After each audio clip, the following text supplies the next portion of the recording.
ابھی آپ کی خدمت میں پیش ہے کرائم ٹوڈے نیوز۔ دیکھتے رہیے معاشرے کی خامیوں کو اور سرکاری محکموں کی لاپرواہیوں کو اجاگر کیا جا رہا ہے۔ میں Zara Sheikh, crime today news.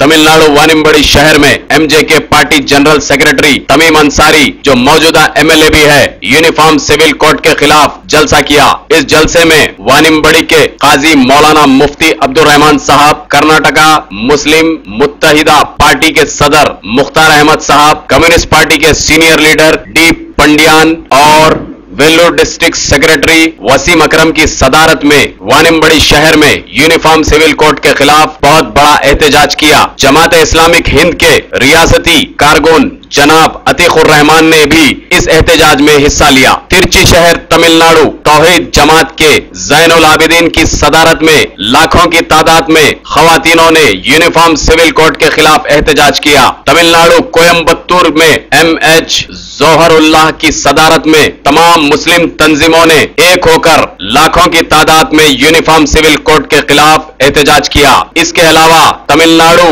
Madurai میں انڈیا توحید جماعت کے صدر ایس ایم باخر کے علاوہ کئی مسلم تنظیموں نے مل کر یونیفارم سول کوڈ کے خلاف احتجاج کیا۔ تمل ناڈو نور الدین عتیق کے ساتھ میں ایم ایس علی، کرائم ٹوڈے نیوز، حیدرآباد۔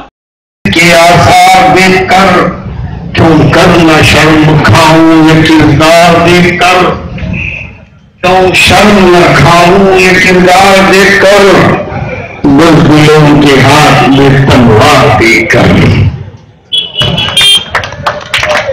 میرے عزیزوں، آج پورے ہندوستان میں کامن سول کوڈ کو لے کر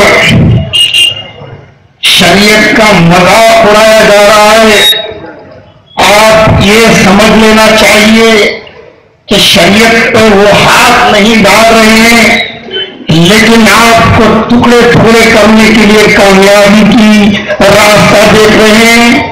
میں آپ کو بتاؤں، جس میں عورتوں کے لیے نعرے لگا رہے ہیں، عورت ہماری بہن ہے، عورت کا حقوق چاہیے،